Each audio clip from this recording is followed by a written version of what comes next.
Hi, my name is Jerry Wise. I'm a therapist at Family Tree Counseling Associates in Carmel, Indiana. And this video is entitled, You're Not in Love, You're Addicted to Love. I've talked with many spouses who have had affairs, probably hundreds, and they've said that they think they're in love. And I've talked to many individuals who have been in a dating situation, and they also say, well, I think I'm in love. And they've had a string of either bad relationships or they're in an affair. And the title of this video is what I usually will suggest in the way of advice. And I tell them, well, I know you think you're in love, but no, I don't think that's it. I think you're addicted to love, and there's a difference. Love, healthy love, and addiction to love are not the same thing. Now, in our culture and in our society, they are basically seen as equivalent. And all of the pictures that are painted in songs, books, music, TV shows, movies, all paint the notion that addiction to love is what real love is. And then people continue to be hurt and devastated when that love doesn't turn out to be healthy, long-lasting, stable, caring, passionate. It kind of fizzles out after a period of time. Because love addiction does that. It's a big flash and then fizzles out, much like every other addiction, whether it be alcohol, cocaine, whatever we're addicted to. There's a big flash and then it fizzles out. Now, for love, that can be a big flash that can last a little while, because we can keep the honeymoon phase going for a while, but eventually we have to get back to the way things really are, and then try to build a real and healthy relationship. And in terms of love addiction, which is really what this video is about, an affair is a classic example of love addiction, and often sex addiction. They are somewhat different, but are certainly cousins or siblings in terms of the addiction realm. The love addict experiences love on an addicted level. It feels compulsive, or it is compulsive, and it also involves lots of obsession. Compulsivity is behavior, something that we're doing that we just can't stop ourselves. And obsession has to do with our thoughts and our thinking process. And obsession is that we just can't control it. We just keep thinking about it. And that's how addictions work. The love addict mistakes emotional enmeshment and love and believes enmeshment is the goal of relationships. The love-addicted relationship involves fear of abandonment, unhappiness with self, and having relationships or that love attraction being the distraction for shame, guilt, low self-image, and the feelings of unlovability.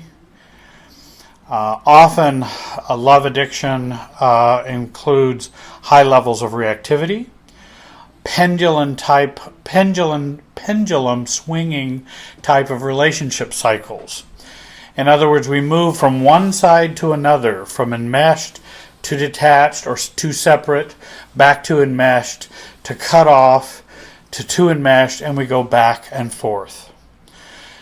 Love addiction involves unrealistic expectations for how your partner should fulfill your needs or make you feel happy or feel loved.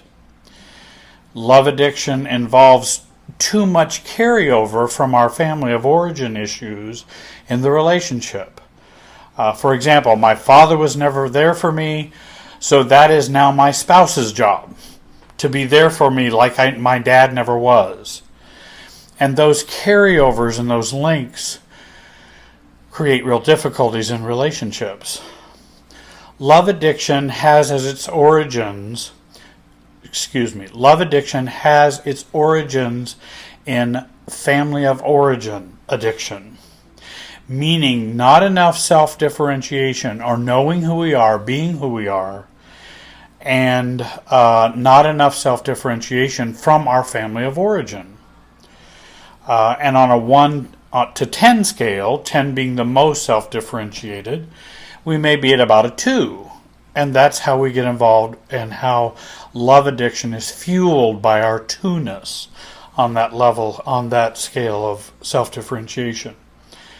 Those who experience love addiction are often addicted, and I put that in quotes, but addicted to their family of origin by either too much distance or too much closeness with their family of origin. Also, love addiction can occur within marriages and can occur within committed relationships. Many people feel, well, I'm married, I'm not having an affair, so I can't be a love addict. No, that's not necessarily true. You can be a love addict and be in a committed relationship. So, what are some of the symptoms, again, of love addiction? Well, I think one of the classic ones are those who love addicts in which we are preoccupied with loving and being loved. That's kind of a preoccupation that always kind of fills or affects our whole life. We feel terrified of being abandoned. Even the slightest rejection makes us feel like we're being abandoned and makes us feel horrible. More than once, we have neglected family or friends because of our relationship or relationships. We have no impulse control when it comes to love.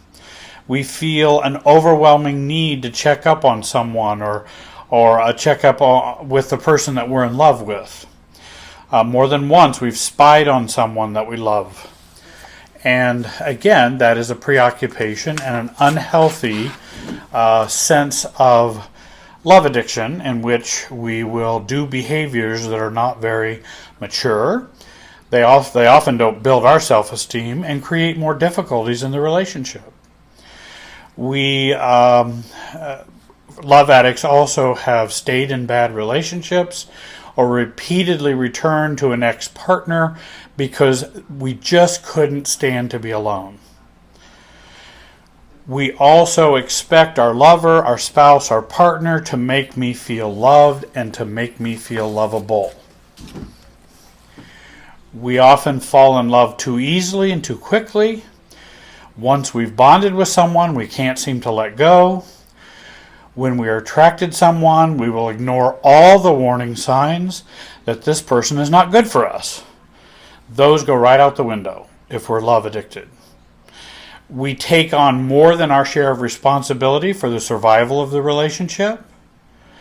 Love and relationships are often the only things that interest us if we're love addicts. We are overwhelmed with loneliness when we are not in love or not in a relationship. And more than once, we've gotten involved with the wrong person to avoid being lonely. We feel inadequate if we're not in a relationship. We're not lovable if we're not loving someone. We try very hard to be who our partner wants us to be, and we'll do anything to please him or her, even abandon ourselves, sacrifice our own needs or wants, and even our values to keep that relationship going. So, well, what's the bad news? Love addiction keeps us from having healthy, stable, satisfying, loving, committed, and nurturing relationships. Unless we address this brokenness, our chances for happiness are very low. Well, what's the good news? Life as a 2 on the self-differentiation scale is hard, unhappy, overly reactive, hurtful, fearful, and feels like living on the edge of pain or abandonment.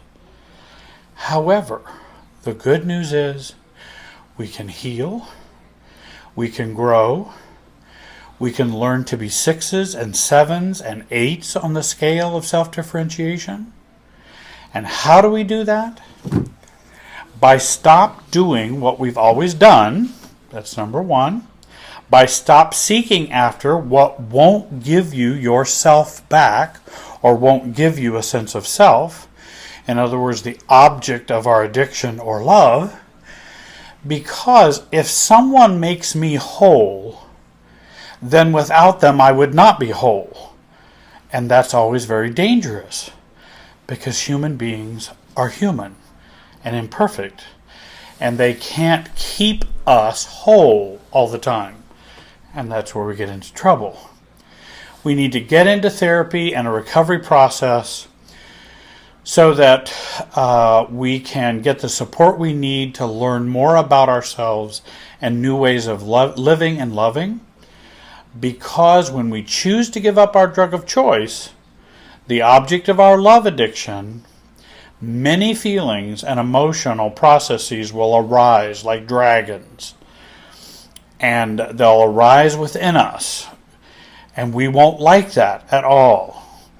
But these are the demons, these are the dragons, these are the issues that we have been avoiding all of our lives. The bad news is we have them. The good news is we can heal and recover from them. I suggest using a family systems approach to healing and gaining a greater sense of self in dealing with our family of origin issues and how we've come to learn to do life, to do relationships, and to do ourselves. We all come with that knowing. We need to stop investing in relationships and things that try to make us happy and start investing in a healthier you. I had a woman many years ago say she had a hard time affording therapy. She had bought her abusive boyfriend a car so that he would love her, stay with her, and care about her, but she couldn't afford what she needed to have the therapy to love and care for herself. But yet she would make all the sacrifices in the world for that object of her love and her love addiction. I also just suggest reading a book. There's a very good book out there that's available. It's called The Love Addict, or Love Addict, Sex, Romance, and Other Dangerous Drugs, by Ethel Ann Vare, V-A-R-E. And you can buy it on Amazon. I would suggest it. It's a great book. If you're interested, if some of this applies to you and you feel you're in pain, having difficulties, call me for more help at 317-919-6264. You can reach us at www.familytreecounseling.com. I know it can be hard to find a good counselor in your area. I offer Skype and FaceTime counseling for anyone who has a computer. I want to thank you for listening today, and I hope you have a good day.